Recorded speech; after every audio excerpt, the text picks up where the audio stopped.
What's going on, everybody? Welcome to episode 38 of Trail Tales. My name is Kyle O'Grady. I am a thru hiker. I am a peak bagger, and every single week on this show, I interview other people that fit those descriptions as well, and just kind of nerd out about hiking. We have a lot of fun here. If you're new to the program, I encourage you to subscribe, especially if that sounds interesting. That would be really, really cool. And speaking of really, really cool, this week's guest, that's a great transition, isn't it? This week's guest, Philip Carcia. He's back for round 3 overall and round 2 of this little mini series that we got going here.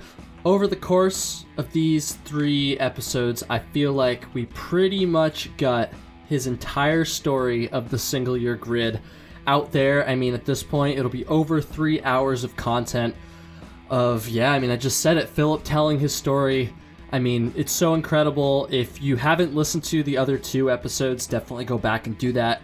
That is number 24, the original one we recorded back in April, and then last week's episode, number 37. Definitely go check those out if somehow you stumbled upon this and haven't heard those already.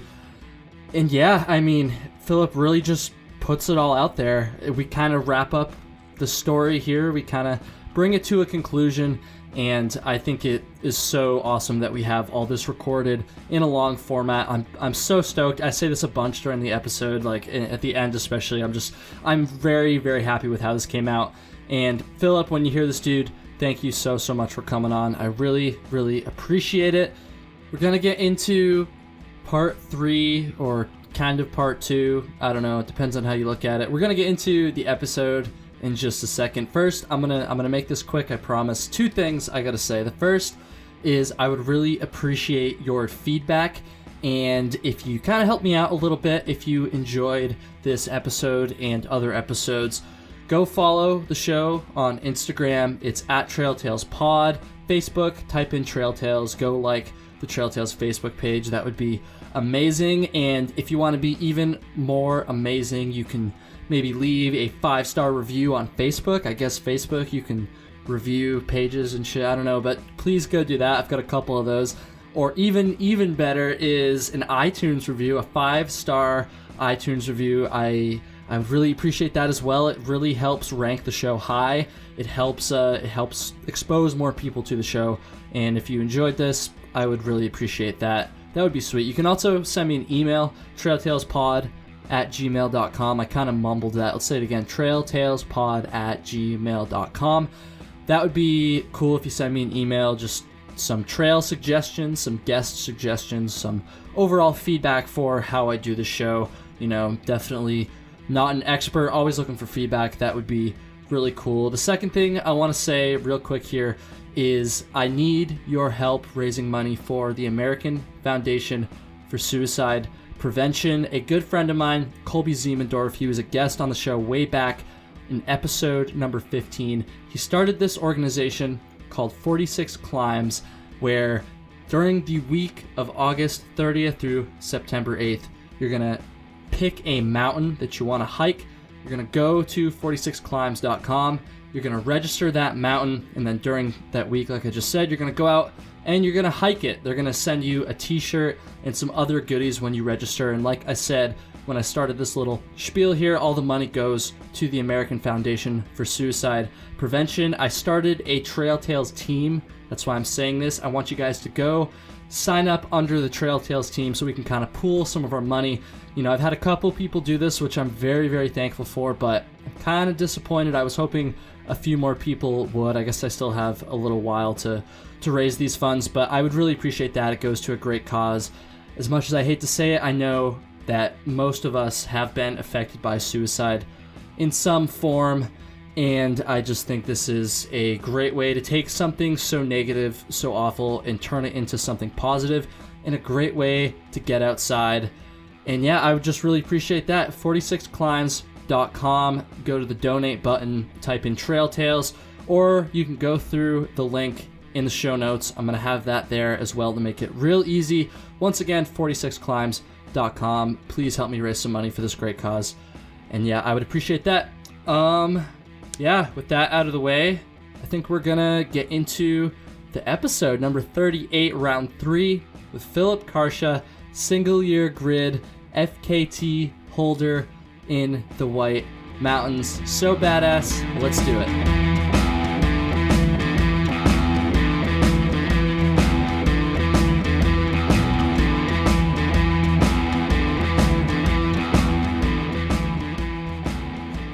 And we're back.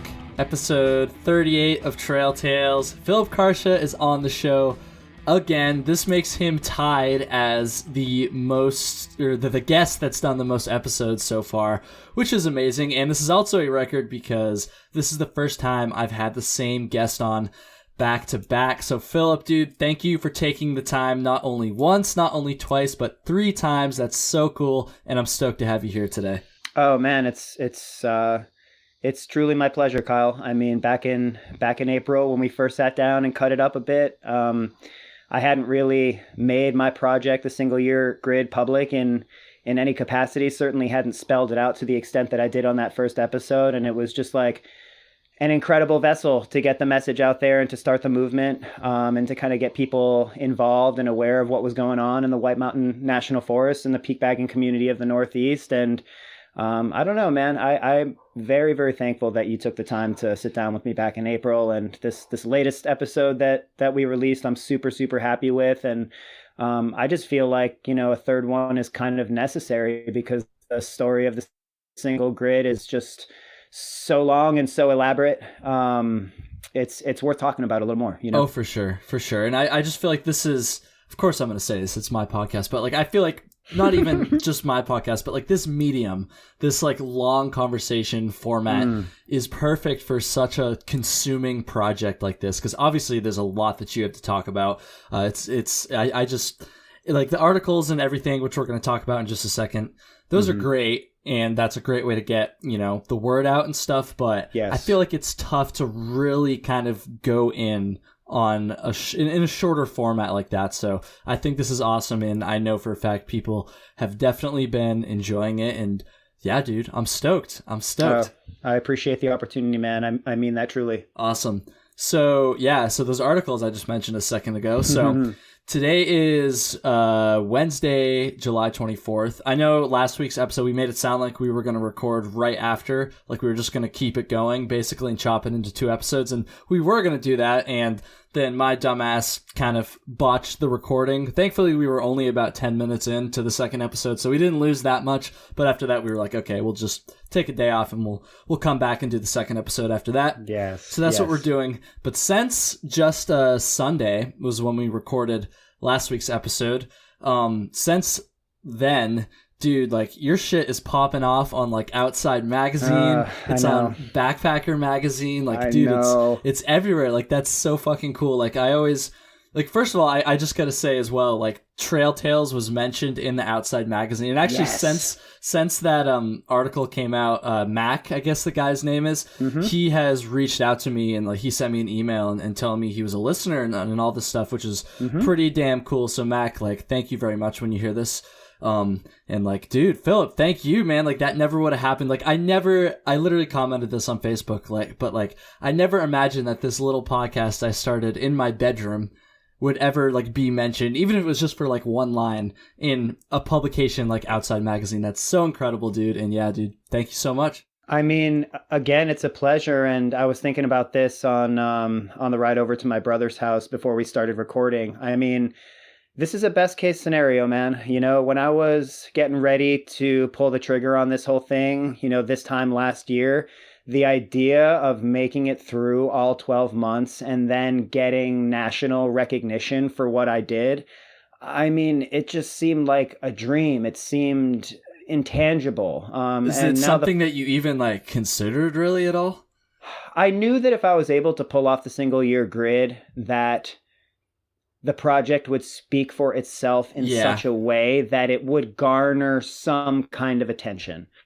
And after April, after we did this podcast, and after I kind of started going full bore into the social media end of things, and just the trip kind of gained a little bit of momentum, a bunch of people started following, a bunch of people started getting invested. I realized even more so, like, wow, this has the capacity to connect with a lot of people. And definitely, the Outside Magazine article. So I mean, just to lay it all out there in a very non-ego driven way. I'm just, super blown away and super proud of some of the things that have developed over the last couple of days. So I had an article drop for Outside Magazine that my buddy Mac wrote over the course of the last 4 months or so. Worked super hard, did an incredible job. Like, so grateful to that dude. It was unbelievable, man. Everyone his should writing, go check it out if you haven't already. For sure. And then I had a piece in Backpacker Magazine drop. Very, very similar content, little bit of a different twist. Was very fortunate to be able to get a whole catalog of my images from the single year grid. Oh, nice. Accompanied with the story, which is just like an unbelievable honor. Like, shout out Backpacker Magazine for giving me that opportunity. Shout out Outside Magazine for coming through and trusting Mac and his vision. Also had some press in the local paper, the Worcester Telegram and Gazette, the hometown paper. That was just like unbelievable. Tonight, Wednesday, this'll be a little bit late for when people actually listen to this, but tonight, Wednesday, if you're in the New Hampshire area, New Hampshire Chronicle is gonna air a little piece on the single year grid and the White Mountain Diartissima, and that's going to be available for viewing tomorrow morning, Thursday online, so people can look out for that. It's just been like a dream, man. It's been insane, and I'll just say lastly, on the way over here, again, I was kind of thinking about this. It's just amazing that I can go out and throw down on this unbelievable project and kind of like start this wave, so to speak. And like, now a bunch of my homies are able to like get some credibility and ride on that wave as well. Like Mac was now, able to get published in Outside Magazine. Your podcast that you started in your basement is now, featured in Outside Magazine.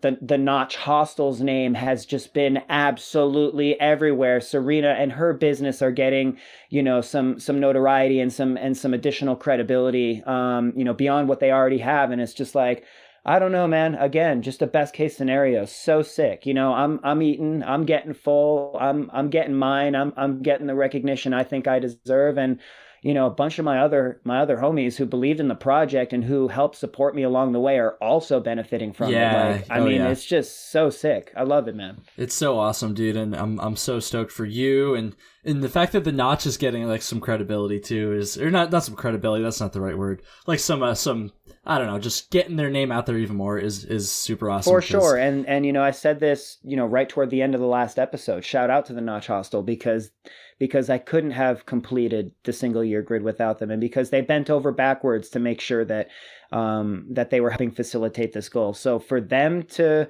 get that credibility and that limelight and that name pushed out there to a bigger, wider audience, like, I'm 100% all for that, man. Oh, for sure. Yeah. For sure. But unfortunately, I have some bad news, Philip. Turns out that you didn't actually complete this grid, because I'm looking at the Facebook comments of Outside Magazine of the post they made, and according to this one guy, anything under 13,000 feet doesn't count. Yes, I love it. So I hate to break it to you, but I don't know, dude. You might have to call him up and tell him to take the article down. Jeez, I guess that means that I just got to do a single year Colorado 14ers grid. I guess so. Is that a thing over there? Probably. I don't know. I don't. Can you? I don't know. I don't know if you could do it in a year. That'd be insane. I think it'd take a long time to grid all those mountains. But on the note of social media, social media played a really, really big role in the single year grid for me. I remember when Sue was completing her calendar grid, she just kept everything so under wraps. Everything was so secretive, and like, there's a part of me that like really, really loves that about her. And there was a part of me that was just like, man, I want to know more about this experience she's having. I want to see pictures. I want to see more than just like statistics on a blog every month. I want to get inside the actual human experience. Yeah, man. And that wasn't really available. So when it was my turn to step up to the plate, I wanted to have the opposite of that mentality. I wanted to share everything that I could. I wanted to put myself out there. I wanted to go live. I wanted to let people sort of, live through me, live with me on these experiences, come to these mountains with me. And that was a really, really important component. That being said, I knew the entire time that putting yourself out there to that capacity to so many people was going to absolutely open me up to, it's only a matter of time. For sure, man. You get, you get all the love you can imagine. And on the opposite end, you kind of get all the hate you can imagine. Not that much. There's only a little bit. I mean, granted, I can't really see your DMs, but I can read the Instagram comments and the Facebook comments and stuff, and it seems like there's just a very vocal, like, small group of people that are really upset about this for some reason. Like, I don't really understand why, but I don't know. Yeah, I mean, I feel you, and of course, like, there's always going to be so much good than there is bad, and the positivity and the uplifting messages will always outweigh, any hate or any negativity. But, let me tell you something, man. During this project, some of these comments on social media and some of these moves that people made specifically to try to, discredit or twist what I was trying to say. I mean, some of the stuff that came out of that, I mean, that was the first time in my life I had ever read, things about me that were so vile and so vicious, so bad, dude. and so wrong from people like that I had never met, never heard of. Like, that really kind of woke me up to both sides. And up until that point, it had kind of been like all love, and I had almost gotten too much love. I almost had some blinders on. And when some of these posts came up in these 4,000 footer based forums, and when some of these comments were made, and when some of these people were trying to discredit me and paint a warped picture of my message and my intentions, that was a real big wake-up call, man. It really taught me a lot about, just self-restraint and, taking a step back and really refocusing and really blocking out the things that were going to potentially derail me and just focus on, the people who believed in the project. It's pretty ridiculous. Like, I remember... I don't want to harp on this too much because it's really not that important. But sure, a couple episodes ago, I did a thing, trail grievances, with one of my buddies, and one of my grievances was like the hiking Facebook groups and just like how ridiculous some of that shit is. So like my regular listeners know that like I find this stuff kind of fascinating. I mean, we kind of talked about this a little bit before we started recording. I find it mostly humorous, honestly, but there was like some pretty nasty stuff that was said about you, and it's like, why say it? Like, I don't, like, you can think whatever you want to think. Like, if you think Phil's like bragging, which I don't agree with at all, but like, if you really think that, like, fine, that's whatever. But like, why did people just like make comments about it? Like, what's that gonna do? It's like, who cares? Just get off social media then. 100%. And we were cutting it up a little bit before we started recording, and we were talking about the Outside Magazine article and the link that was posted on the Facebook page, and how, on the ride over, I was looking at it and I saw that there were a bunch of comments, and I was telling myself, like, don't look at the comment section, and I ended up jumping in there. And you know what, man, like, there was a nice healthy mix of love and also like a little bit of contempt and negativity, and I could do nothing but just laugh at it. Aaron Brown says, get to work, as if you weren't fucking working this entire time. Like, how ridiculous. Yeah, man. And like I said, when I opened up that comment section, I really was able to read everything and just sit back and love it, because so many of the comments, like, get to work, these types of things, that's been like the biggest critique of me this entire time. People who don't know who I am, who don't know what I got going on in the White Mountains, who think that like I've just got like an endless stream of income, that I don't have to work. Like, I worked every damn week during the single year grid. The only 2 weeks that I didn't work were the diarrhytism on the front end and the diarrhytism on the back end. Because it's kind of ridiculous too, because the people that commented that didn't actually read the article. Because it literally says in the article that you were working while you were fucking doing this. It literally says right here, he took a job doing various tasks at the Notch Hostel, living in a tiny house out back while working most of the hours he wasn't hiking.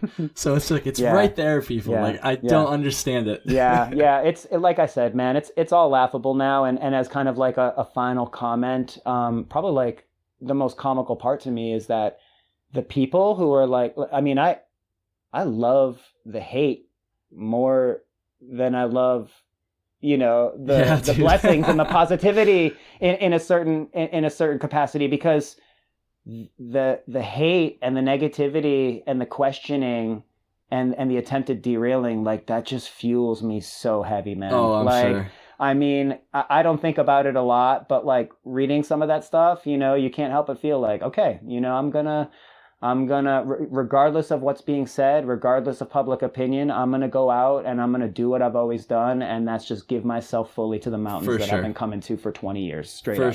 For sure. Yeah. I feel like that's all that needs to be said about the negative part of the social media thing. But I know you before I put you on that route a few minutes ago, you were kind of talking about, a lot of the love that you've been getting from this. How has the response been? And like, is there anything else that you want to kind of talk about relating to social media and kind of the community role in this project that you undertook? Yeah, I mean, like I mentioned, the love and the blessings will always outweigh any hate and negativity. The White Mountain community is second to none. Through hiking the single year grid, and even more so through working at the Notch Hostel, I have just had the good fortune of meeting so many kind and incredible and intelligent and talented people. And these are people who, met me and heard about what I was trying to do and believed in this project long before I ever truly believed in it myself. And, the people became such a huge component of the single year grid. Like when you're out on the AT, when you're out on the PCT, when you're doing these very popular, iconic long distance hikes, ask anybody who's through hiked. You don't necessarily remember all the mountains, but you absolutely remember all the people, and the people become just as important as the mountains. And that absolutely rings true with the single year grid. Like, especially when I started to go heavy on the social media end, just like the outpouring of like love was just crazy to a certain degree. Like the people who would just log on to the live videos, send me direct messages, just like show me support. People who didn't know me, who didn't know, anything about me, had never met me, like going out of their way to just like make sure I knew they were behind me and that they thought what I was doing was rad, and telling me to, hang in there and work through it. I mean, there was like one occasion in May where I was soaked and freezing out on Bond Cliff in the middle of the Pemigewasset. Surprise, surprise, on one of the last days of the month. Oh, there it is. Yeah, of course. And I get on my live feed and I just start broadcasting on Instagram Live, and I'm like, hey guys, I'm just letting you know I'm out here on a Hale Zealand Bonds Traverse. The conditions are getting real hypothermic. I'm going to be jogging off Bond Cliff. If there's anybody in the vicinity that, could pick me up at the Lincoln Woods parking lot in 2.5 hours, that would be super, super rad, because, once again, I was kind of forced in this position where I didn't have time to find a hiking partner. I didn't have time to coordinate a car spot. It was the end of the month. My back was up against the wall and I just had to execute. So I went out that morning without having a ride backed up on the other end. Bunch of rain came in, bunch of snow came in late May.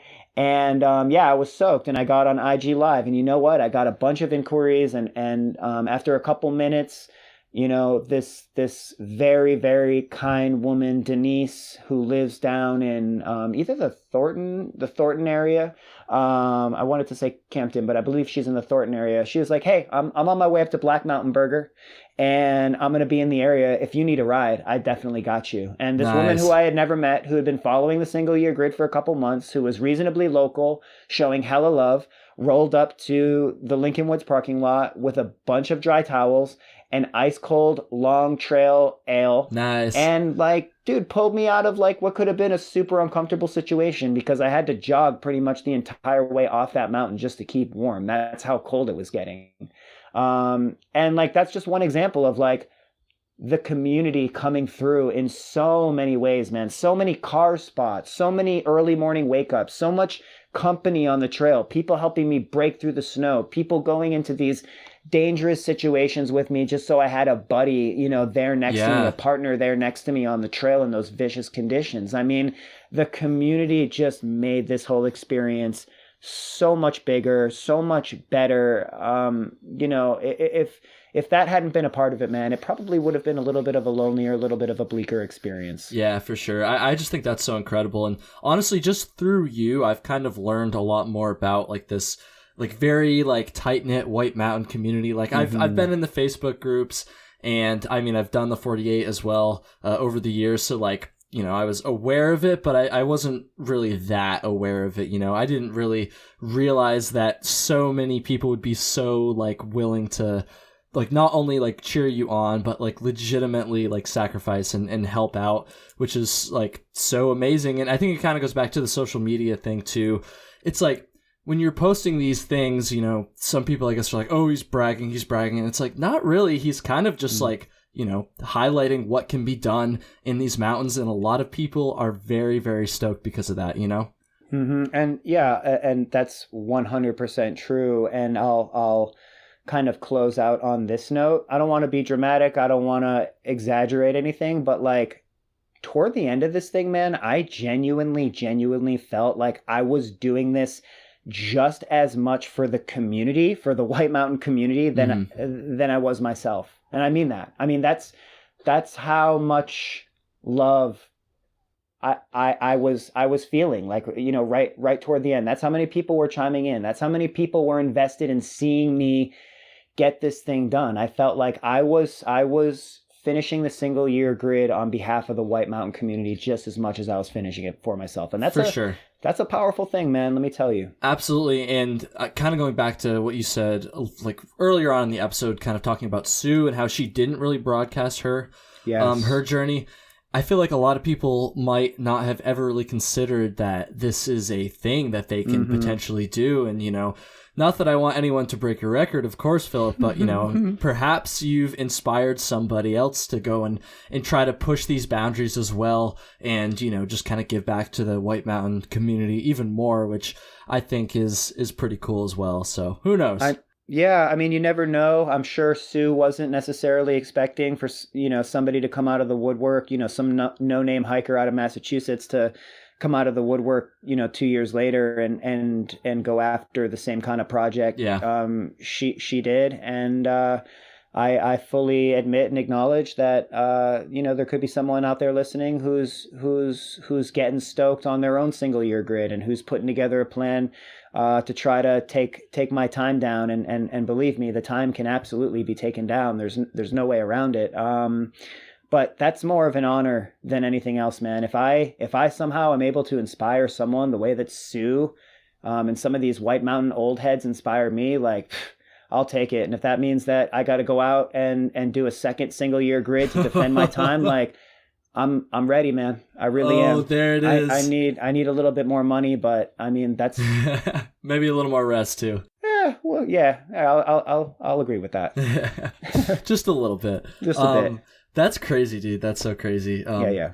I won't jump the gun too much on that. We'll see what happens. That's just big. That's just big talk, man. This is hype talk. It's all good. For sure.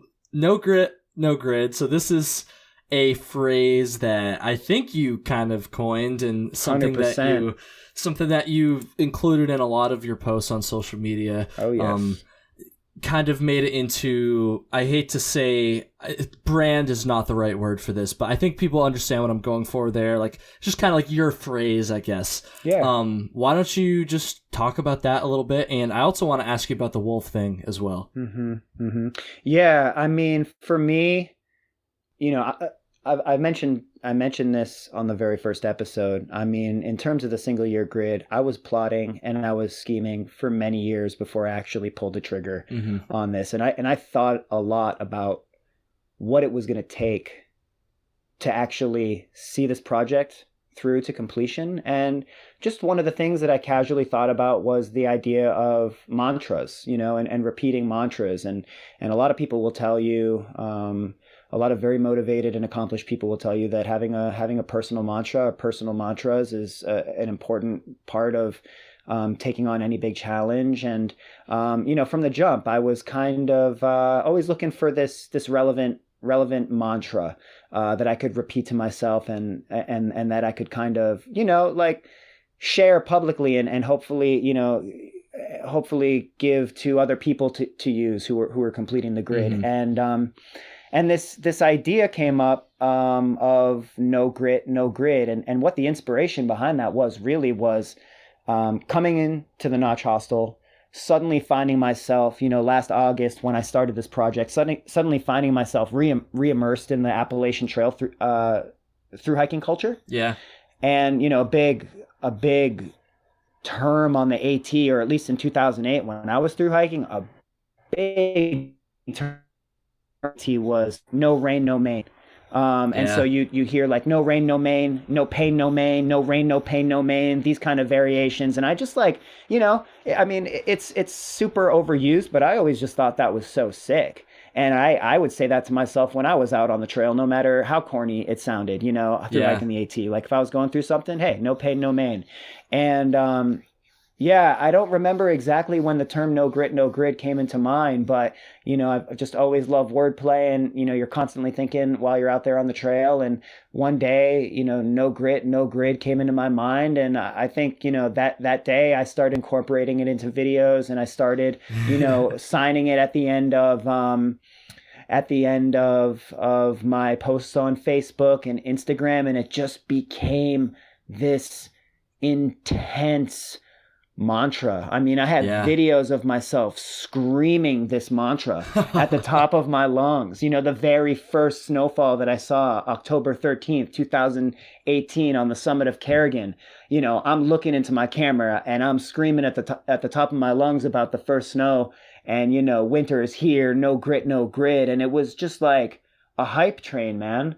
And I then started seeing other people incorporating it into their posts. Mm-hmm. And I was like, damn, that's pretty telling. You know what I mean? Yeah, this is something that people can kind of latch on to. And man, it was just a mantra that I repeated to myself so much through the course of the single year grid. And I truly believe that when you look at the single year grid and what it requires to actually pull like something like that off, it really comes down to just being a scrappy, gritty hiker, being able to get up every day and do the same thing day in, day out, snow, rain, sleet, bluebird skies, blowing wind, blowing fog, just getting out there, digging your heels in, making it happen regardless of what you got to work with. Mm-hmm. And it just became the perfect mantra for me. It was very easy to remember, very easy to repeat. And again, like when you start seeing like other people in your community adopt it, all of a sudden, the thing's got a life of its own. And that's kind of what happened with this wolf identity. Okay.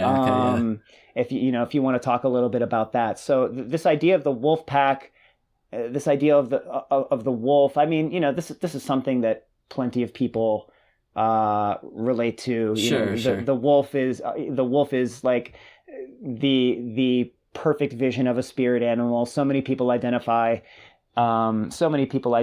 with just the wolf pack and this idea of traveling like a wolf, a lone wolf. So it was easy to kind of incorporate that into my White Mountain identity, my single year grid identity, so to speak. But the origin story with that is really just developing a friendship with a woman who became my most consistent hiking partner in the single year grid. And that's a woman by the name of Alton Eckel, better known as Wonder Woman.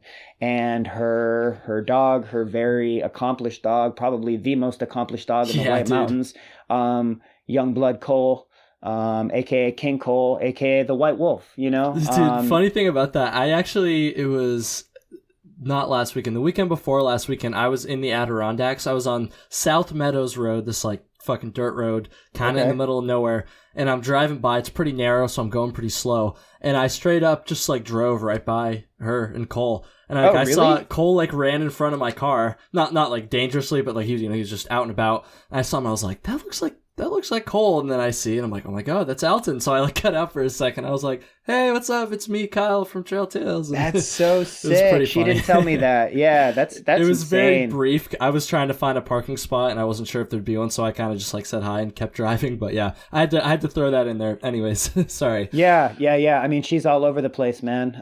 Yeah, she was badass. In the Adirondacks shortly after helping us throw down on the last round, the Diretissima.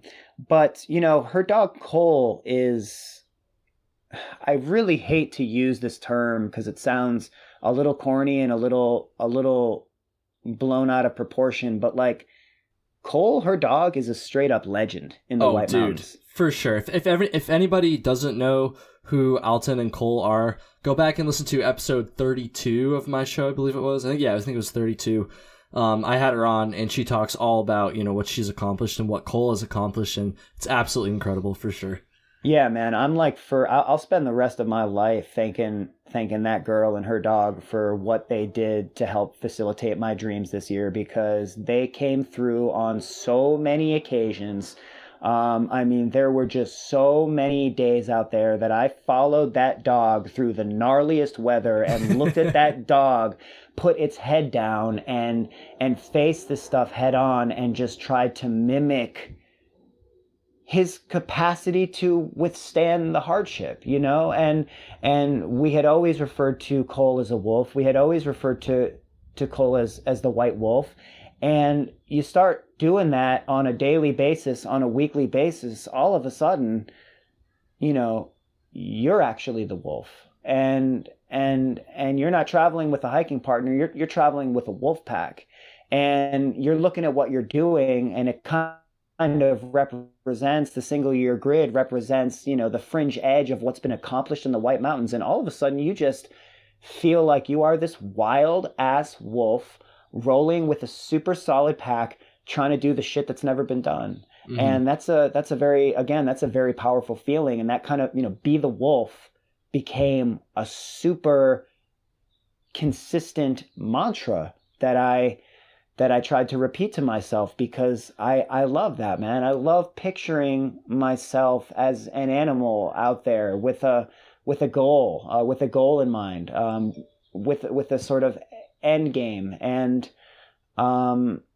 you know, that just became, again, this mantra that I was able to use and follow and speak on for pretty much the entire length of the single year grid. And you know, when people read that, they started using it themselves. Again, yeah. They started to incorporate, you know, stuff into their own posts and you know, you see people start posting the wolf emoji, and it's just like, damn, like, you know, people are definitely getting behind this, and they're starting to use these mantras to meet their own goals. And that's just like so crazy to see, man, to think that you have that kind of positive influence on the community. Again, not to make it bigger than it is, and not to speak from an ego-driven perspective, but I was just like humbled by the whole thing, man. Like, I tried to start this wave and tried to get as many people on board as possible, and that's kind of what happened. And man, I'm just like so grateful.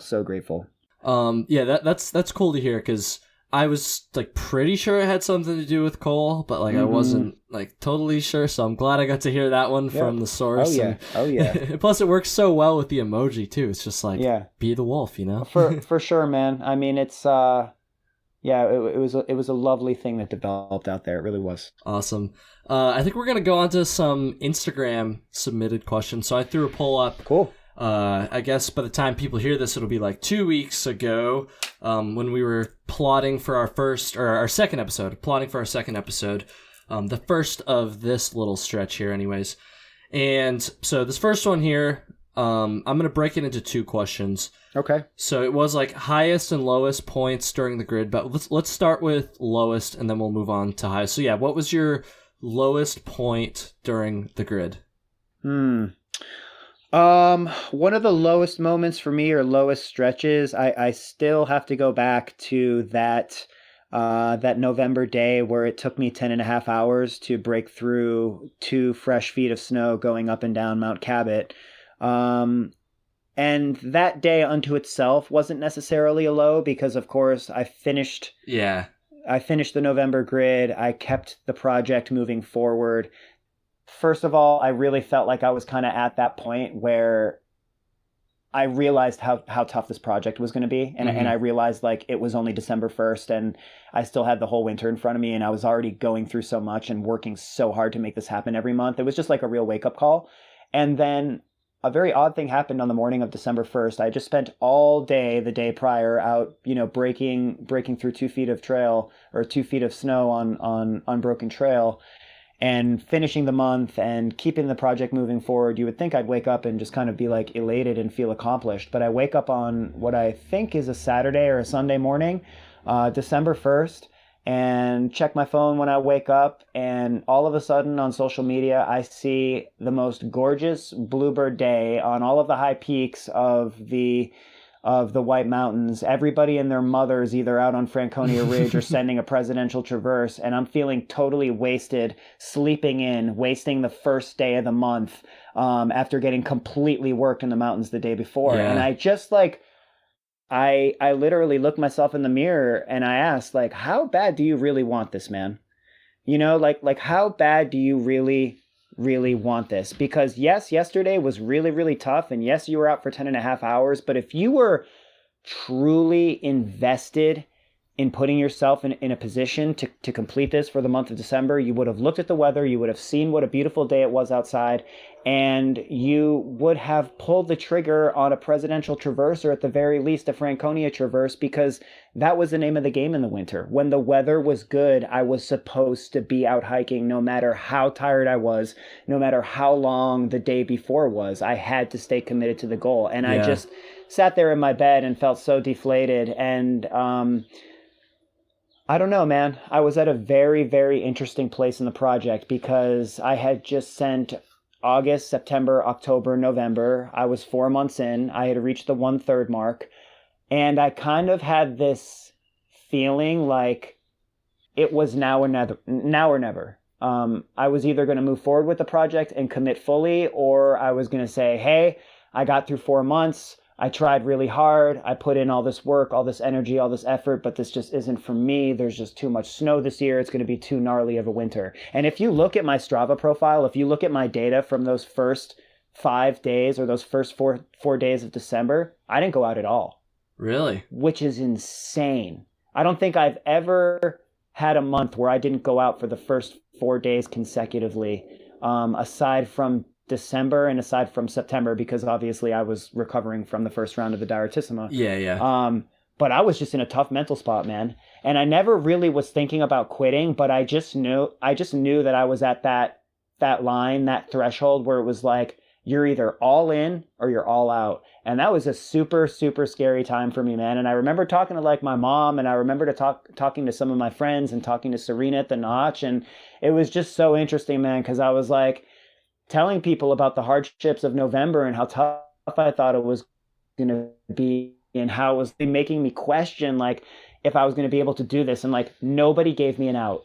Nobody said to me at any point, well, if you can't go on, like, that's okay. Or, well, you did the best you could. Everybody just kind of left it alone and allowed me to, take some time to sort and to think and to recommit. And that's ultimately what ended up happening was that was that was still such a low point, man. Finishing Yeah, out dude. November in such a back against the wall kind of capacity, and then sleeping on the first 4 days of the month, in a month where the winter weather was truly going to kick in. It was just like, man, it was a tough period to work through for sure. So that's the lowest point then. What's the highest point? What would you say? I mean, that's a tough one. That's almost as tough as recalling the lowest point. I mean, there were so many highs and so many lows. This, of course, was an 11-month project.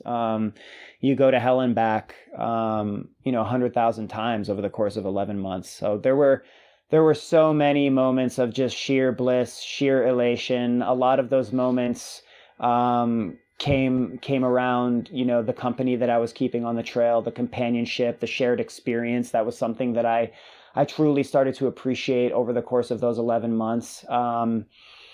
But I think one of the best days was, probably like toward the end of any month, just knowing, that I had sent it and that I was able to keep the project moving forward. I mean, there was always this like celebratory feeling like immediately after I finished the end of the month. It was like this instantaneous like reinvestment, a little bit of, chest popping, just like, wow, man, like I'm still in it. Like this thing that I shouldn't be able to do, this thing that like, at that time, especially in the beginning, a lot of people were kind of questioning, this is something that I'm still moving forward, that I'm still keeping alive. And so the end of the month just kind of served as a natural high point, on any given month. If we're talking about, specific days on the trail, like I don't quite remember if I went into this particular experience in detail in the first episode. I think I definitely mentioned it, and I've written about it on Facebook and on Instagram and what have you. But the second to last day, so the last night of the first Diaritissima, I was pushing super hard. I was headed in a northbound direction. I was going over the northern presidential range by myself. Like 30 or 40 miles previously, I had my hiking partner, Andrew Soares, drop out because he had a super messed up knee. So there was a lot of just added weight to the end of the journey. I was traveling through some of the toughest terrain of the journey, and I was heading up into the northern presidentials with a heavy cloud cover covering most of the higher summits, and I was beating the daylight or trying to beat the daylight. And again, just so worked, so sleep deprived. I was traveling in a primarily unsupported fashion, so carrying all my gear with me, and I was trying to beat the daylight because I knew with how sleep deprived and how tired I was, if I was above tree line after dark in that thick fog, it was just going to be a nightmare in terms of trying to find my way across those, seemingly dark, featureless peaks in the middle of the night. So I was pushing ultra hard, get up to tree line. There's still maybe like an hour and a half, 2 hours before dark.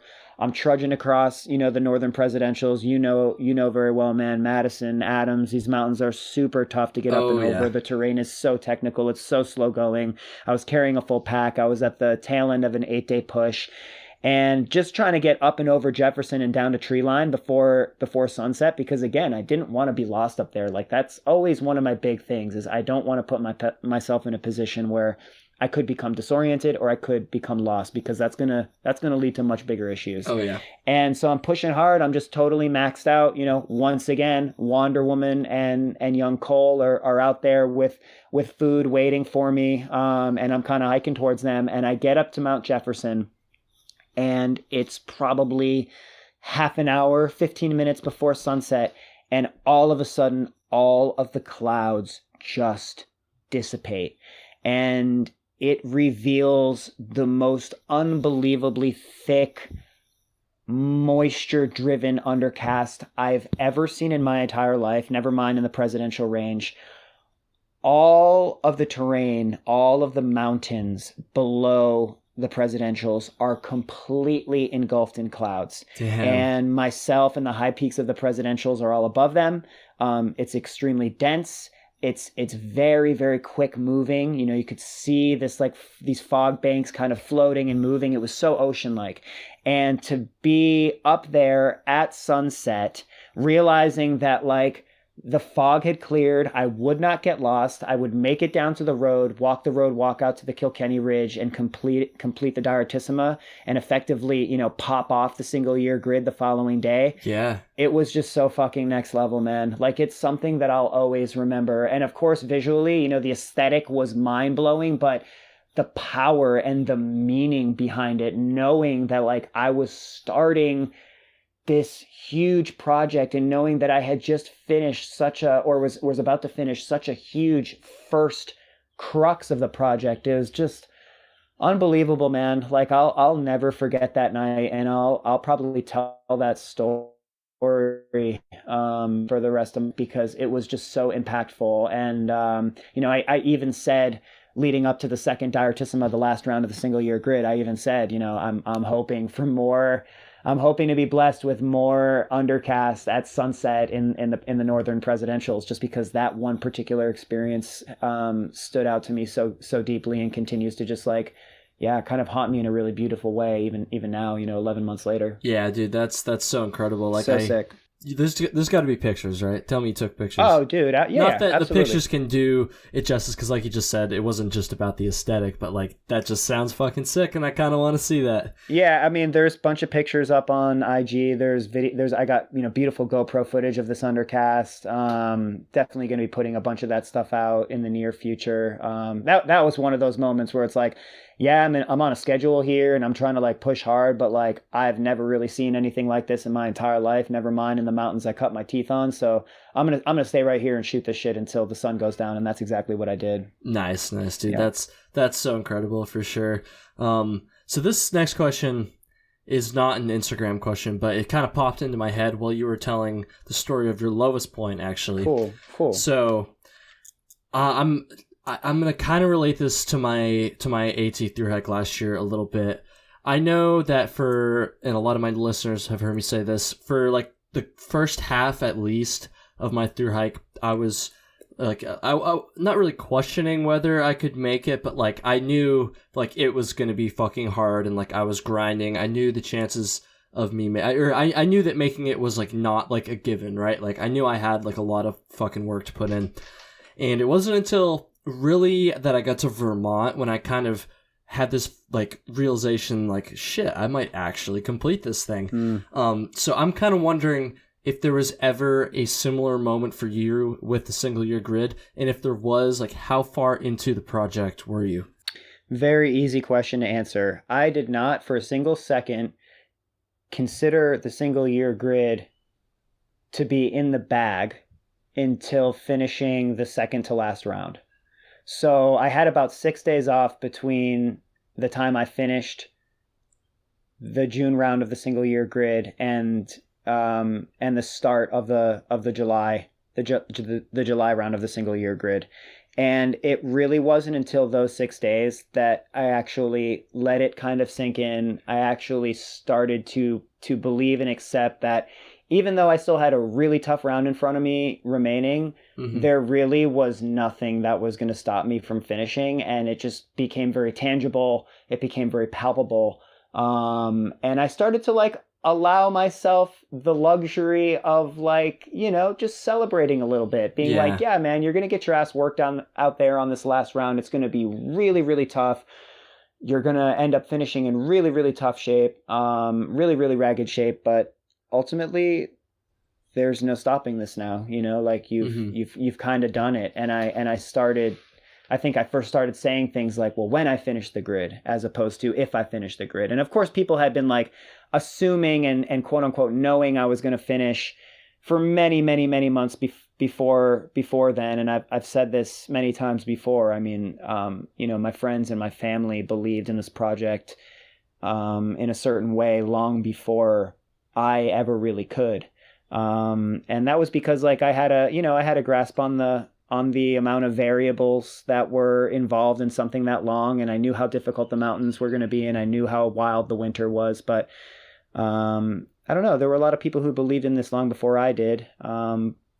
And I really didn't start believing that it would be a complete project that I saw through in its entirety until the end of that June round. Okay, interesting. And I know we talked a little bit about this toward the end of the first episode. There's just too many variables. Yeah.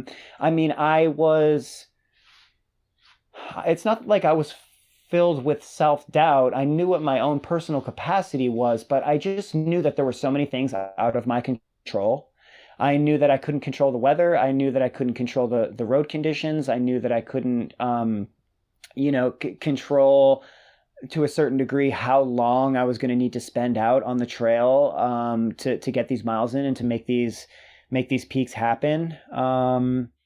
It was just a completely unpredictable situation for the better part of 11 months. And I told myself time and time again, like, you would be very foolish to assume that you have this in the bag at any point before it's actually in the bag. And that rang through that rang true throughout the entire trip. And yeah, again, it wasn't until that last week of June that I actually was able to like look at myself with a certain amount of certainty, a certain degree of knowing that, yes, okay, the single year grid, I'm going to complete it. It's actually going to happen. It was crazy to hang in the balance for that long, man. Like, yeah, for sure. It was very, very strange. Like, going through, the long trail out there for a month, you don't really know if it's going to happen, but after a month, you're home. And I mean, 5 months, 6 months on the AT, on the PCT, these longer trails, like, don't get me wrong, man. It's a little, it's a little stressful to not know if you're going to send the whole project until you actually send it. But going almost a year, man, I mean, that was just absolutely insane, especially like in the winter where month after month it just kept getting worse and worse and harder. I had no reason to believe that it was going to get sent, until it was actually sent. That's pretty incredible. I think it's also incredible that you literally just said earlier on in the show that you could see yourself doing it again too. Like, that blows my mind, dude. Yeah. I mean, that's a bold statement. And like I said, you didn't commit to it. Nobody held him to it. But I mean, the fact that you're even willing to consider it, it's like, damn.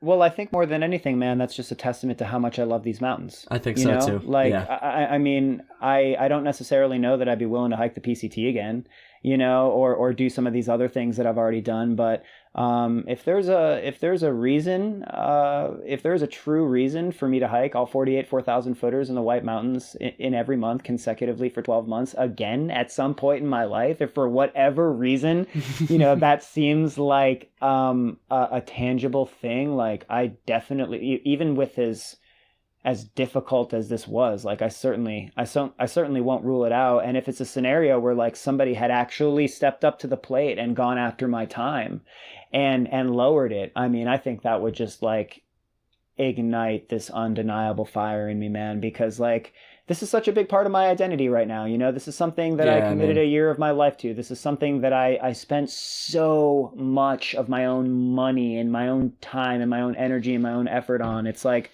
it's a deeply personal thing to me, man. Like there's just no way that I would sit here and say, no, never again. Like I'll never do that again. Yeah, it was really hard, but it was just too beautiful to rule out. For sure. That makes a lot of sense. So this next question, another Instagram question, going back to those. So you kind of talked about this a little bit earlier, but I'm going to clarify. The question was, what motivation did you use while you were in a tough spot? And I just want to clarify. I think the person who asked this question was more going for like tangible kind of motivation, like not necessarily like the community backing me and like the greater goal and like that kind of motivation, because obviously that's a big thing too. But like I think they were going for more just like more instantaneous things, like I don't know, like music or things like that, if you kind of catch my drift there. Yeah. Man, I really don't want the podcast to take a dark tone.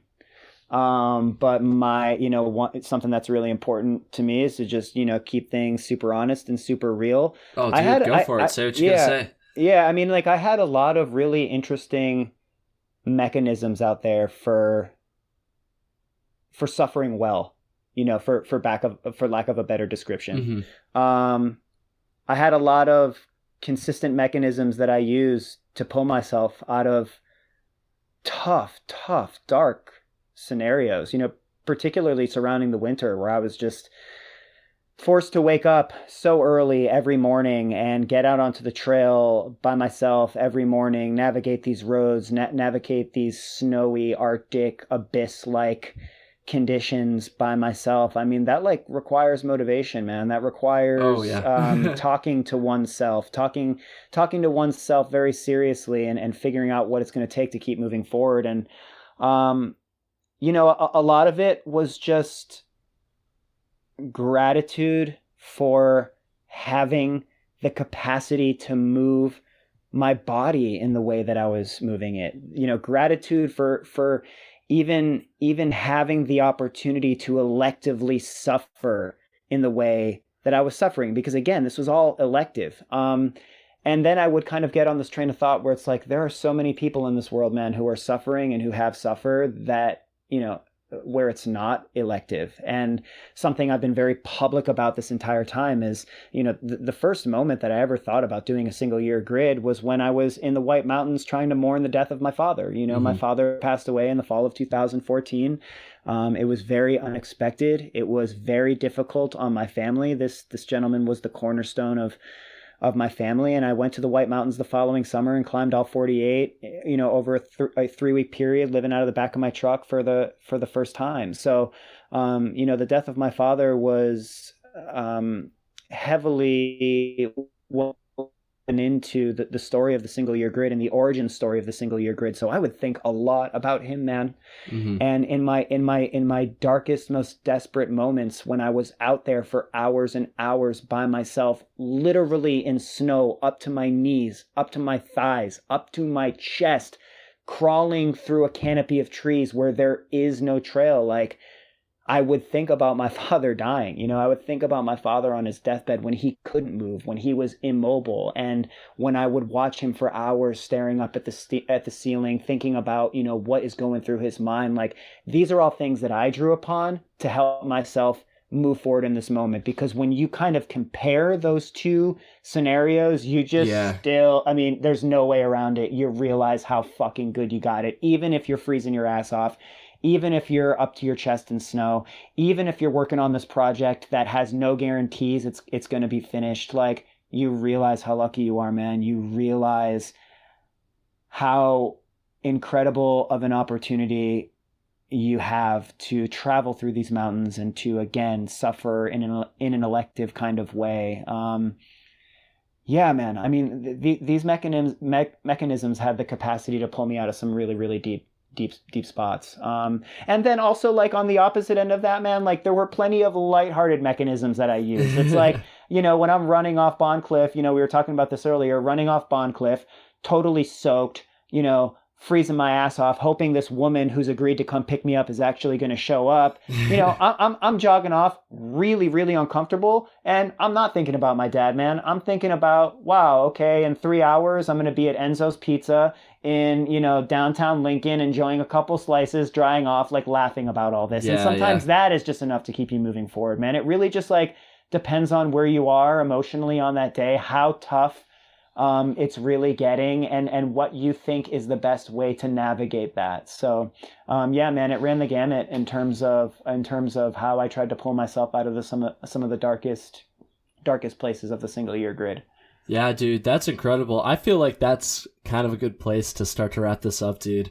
Cool. Cool. Yeah, that's awesome, dude. Holy shit, I can't wait to put this out. I mean, I feel like, I guess you can speak to this better than I can, obviously, but I feel like through these 3 episodes, like, we've just gotten so much of this story out there, and dude, I'm so glad we were able to capture this. I will say, though, the last question that I'm going to ask here, this was actually the most common question, or not the most common, like the most frequent question that I got when I put out this Instagram poll. Oh, I can't wait. And this might be tough to answer. You might not want to answer this. It might be kind of ridiculous to expect you to answer this, but I'm going to ask it anyways. I can't wait. What's next, dude? What's next?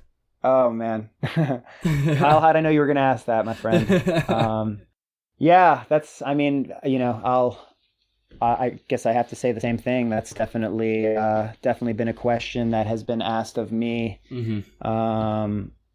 multiple times by many people throughout the course of this journey.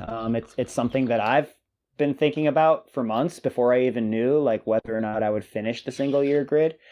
My whole thing is, man, I think talk is cheap. I think talk is very, very cheap. I think there's a lot of people out there talking a tough game and never really executing. I definitely don't want to make a habit of that. I like to just go out and do. I like to plot and scheme and plan and then do. So in terms of, like, dropping anything, any specific information, like, I'll probably hold off on that. But I will tell you that over the next, I would say, 2 years, there are 4 different multi-month 1,000+ mile projects specifically in the White Mountains Really? that I would like to throw my name on. And some of these things have been attempted before. Some of these things are completely new, but at this particular point, man, I've been coming to the whites for almost 20 years. Again, I've cut my teeth. I've cut my teeth in these mountains. I've made a ton of mistakes in these mountains. I've released a lot of, super heavy personal burdens in these mountains. They mean quite a bit to me. They move me quite a bit.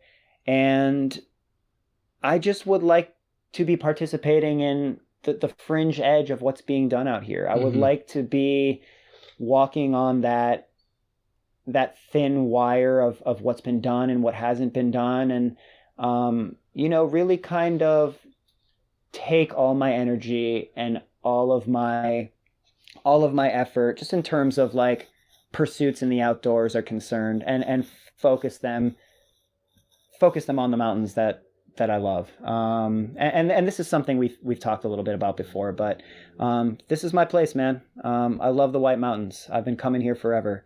And when I think about like my future in the outdoors and what I want to do and what I want to try to pull off, I've said this before. It's all about the whites, man. It's all about the whites. The whites are king. So gnarly. That was incredible, dude. Oh man, I just said this, but like I cannot wait to put this out. This is so good. Dude, thank you so much again for coming on 3 times.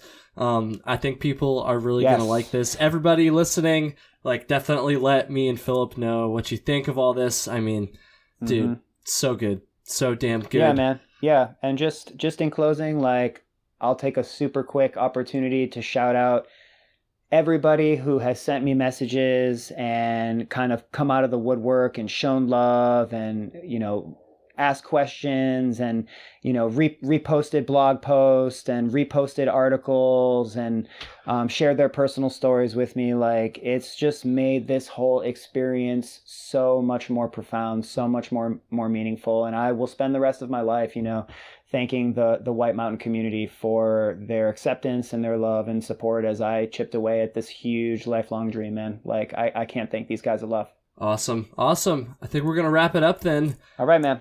Awesome. Yeah, everybody listening, thank you so much for tuning in.